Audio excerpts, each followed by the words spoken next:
Today I'm going to tell you the story of an evil crown and the broken king who wore it. Said to have happened in a far-off kingdom long ago. The kingdom of Haybay had many beautiful surrounding lands, all untouched. The chili pepper alpines, hot drop top, and the seaside villa were a few of those lands. One after another they paved the way towards the mainland kingdom, or so the tale goes. But our story today is not about geography. Don't worry. It's about four peasants who lived together in the village center of the castle. They worked together, selling bread in the markets to get by. Though they didn't have much, they were happy. Albeit, just one was not. Austus grows and takes care of the wheat. He does all the heavy lifting for his friends, and even knows his way around a canvas. He's content with his life as a peasant, although something is always eating at him. What could it be? Mardo, the best baker in all the kingdom of Haybay. He's been hired to bake for the royal family before. He bakes all the bread needed to be sold. Also quite the mathematician. With his skills, he can go higher, but he would rather stay with his dear friends. Joseph has fast and nimble hands, so he packs the bread and gets it ready for the market. He's pretty quick, too, probably because he used to be a thief. Used to, I say. He is also an underspoken playwright. He likes his life, but he sometimes wonders if there could be more to it. Albernato is the most socially pleasing of the rest, although sometimes uneasy in new social situations. Regarded as the kindest person around, he's the best face to sell the bread. Despite his simple exterior, he's quite the engineer.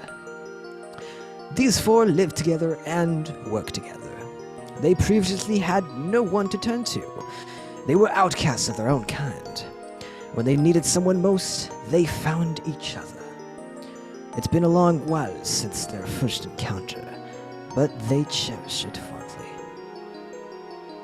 While introductions are well and good, let's move on to the story of the Broken King, and how three adventurers traveled journeys upon journeys in order to defeat the evil tyrant in a decisive fight for the world colored in yellow, blue, lime, and orange. Slowly, Austus becomes anxious and depressive. He lost the saturation in his colors altogether. His mind running with past experiences, regrets, and questions. Am I really who I think I am? What happened? I never wanted to hurt anyone, but have I? All these and more rushed him out all at once. With each day that went by, he faded more and more, keeping it hidden from anyone wanting a change in his entire being. The world around him became almost secondary to his thoughts. He was lost to a deep, dark void. Then one night, at the peak of his hurt, on a night that closed in on him, he heard a voice in the distance. This voice called him over, saying things not yet comprehensible. So out he went to find the source of these callings, alone at night. The closer that he got to these memories, the stronger the pull was. He couldn't explain it, but he had to see what it was. He stopped in front of a dark cave, scared to take another step. The murmuring somehow got him to go in, eventually finding its source. It was a crown, gray with white jewels. Picking it up, everything turned white around him, and the voices became clearer. Put me on, I know your troubles. I can make you a better person, a perfect person. I can fix your mistakes, get rid of your troubles. Austus's eyes started to tear, and he started to shake. You promise? You can do that? Austus said to the crown. I promise, replied the crown. Wanting this pain to go away without a second thought, he put it on. With the flash of the white gun, the crown settled on the head of Austus. Just like that, the crown had tricked this poor soul. Last thing Austus could hear was, "Get ready, you're about to be the best king in history." King Augie. Austus got what he wanted. His head was clear of all his past thoughts. Unfortunately, he would lose most of his own will, filling his head with the commands of the crown. An emotionally vulnerable person, nay, emotionally broken, was turned into a canvas for destruction. Driven by sadness, anger, and confusion, this is the origin of the Broken King Augie. Where is Ostis? I haven't received today's supply of wheat, and we have a big order today. I haven't seen him at all today. Joseph says he hasn't been in his room since last night, and it's unlike him to miss breakfast. He's still not in here? I'm sure he will show up soon. He better or else. At any rate, we got a letter from the king. He wants us to see him in the castle, saying that it is imperative we go at once. I don't understand why. Why does the king want to see us at the castle? Wait, what? No, that can't be right. I paid all my horse stationing tickets. Okay, maybe not on time, but I paid them. Or was it the quill I accidentally took from Erndo at the market? Ha! Maybe he just wants Mario to bake him another Nandis al Velho cake again. He does love those velvety, gooey cakes. Speaking of which, when is it Mario's turn to cook again? We're here. What's wrong, my king? Have you been transformed? Goodness, no. Much worse. A horrible menace is ravaging the kingdom. This scoundrel has been at it since this morning, and I fear you may be the only ones able to stop him. That is why I called you here. Wait, why us? How can we help? I like adventures as much as the next guy, but we're just bakers. Come with me, and I can explain everything. Hurry, to the library. As you know, this kingdom many years ago had the worst tyrannical king ever, King Ramesh. Before his overruling and banishment from Haybay, he had a crown commissioned, made of obsidian with white pearls. He had left it behind when he was ran out.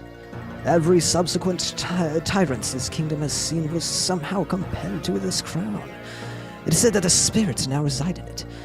The crown was hidden away long ago, but the records say it can call to any victim to find it, king or not. Its entire purpose is to take revenge on this kingdom. From the calamity ravaged, it is documented that pearls will change color to match those who are closest to the wearer, so only they will be able to defeat them. That's interesting and all, my king, but how does this apply to us? If you would, look outside atop the library roof. What in the... Austus? So that's where you are. What are you doing with that thing on? We got backed up orders and I got no way to make them, so take it off. Okay, not gonna lie, that's kinda cool. Friends, am I glad that you were able to make it? It was growing tiresome holding this little kingdom by myself. You see, this village is imperfect, and it needs to be polished, simple and clean, with no more pain. Now then, with you here, it will be as fun as always. What do you say? How about helping me remake Haybay into something much better? Listen to yourself. What are you doing? This isn't right. Take off that crown, stop listening to it, and come back home. Why would you put that thing on in the first place? And what does refolding even mean? Whatever it is. You can't be tearing apart the kingdom like this. Either way, we don't want to help destroy our home. Please, just come back to us. Yeah, we need you to get back to work. Can you see the house from there?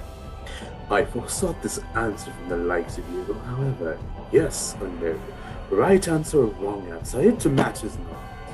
Your replies are as sharp as your edges. In any case, in this current form, you would serve no use to me. You'd be a nuisance even. It may seem cruel, but you wouldn't understand. You see, the world, not just the kingdom, needs to be refolded and made perfect. So much hurt, so much pain. My plan is to recreate all of existence into a reality with no such trouble.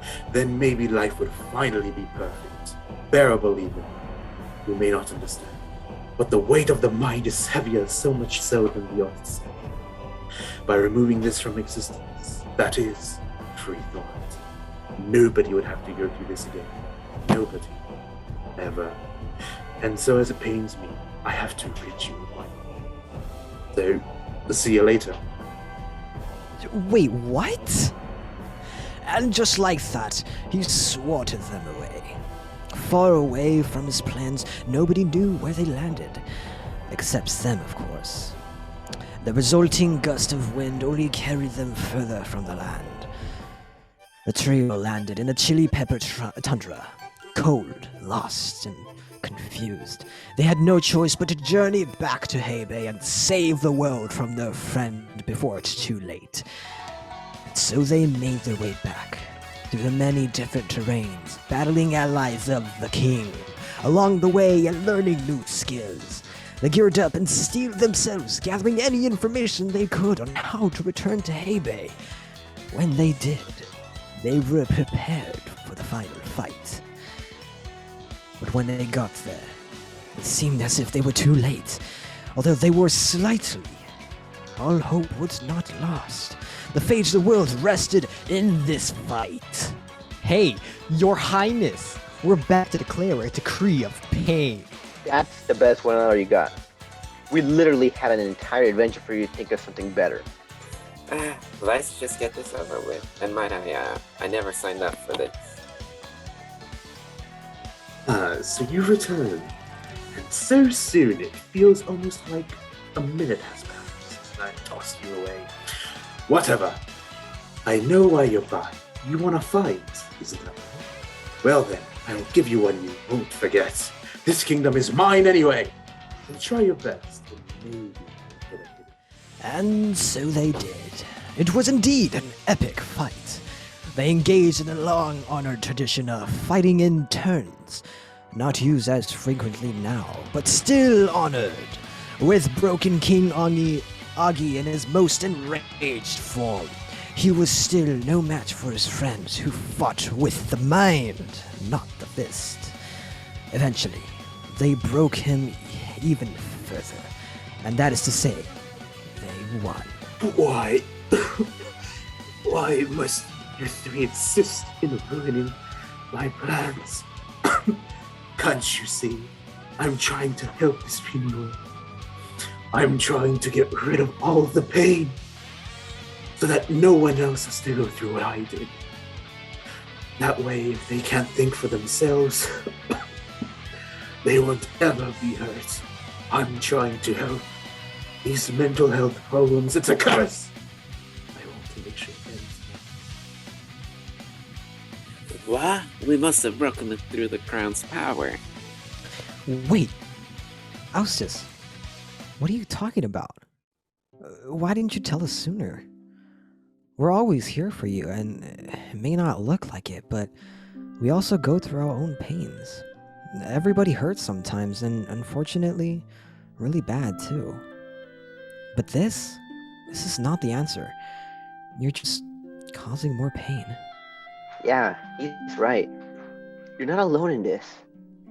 Whenever you feel like this again, please come talk to us. We'll help you out. Because we're friends. There's always going to be someone out there to help. Please, just put the kingdom back to normal. Take off the crown, and then after, how does a little baking sound to you, huh? Oh my goodness. You're right. If anything, I'm just making everything worse. For everybody. I'm really, really sorry. I can't believe I let this crown trick me. The sooner I take this off, the better. Uh, Thanks, guys. I'm ready to come back home and talk things out. And like that, in a flash, the kingdom was restored with the power of the same crown that vowed to destroy it. With the help of the first king, who was able to obscure its power, the three friends who never gave up on him, the crown was powerless and destroyed in the hot drop-top lava pools. The four peasants went on to bake for the king full time. All was forgiven for Austus, and the kingdom of Haybay had 4 new heroes they would call upon if trouble would stir in the villages. Austus was no longer afraid to talk out his emotions and got the help he needed. Everything was all right again. Or so the tale goes.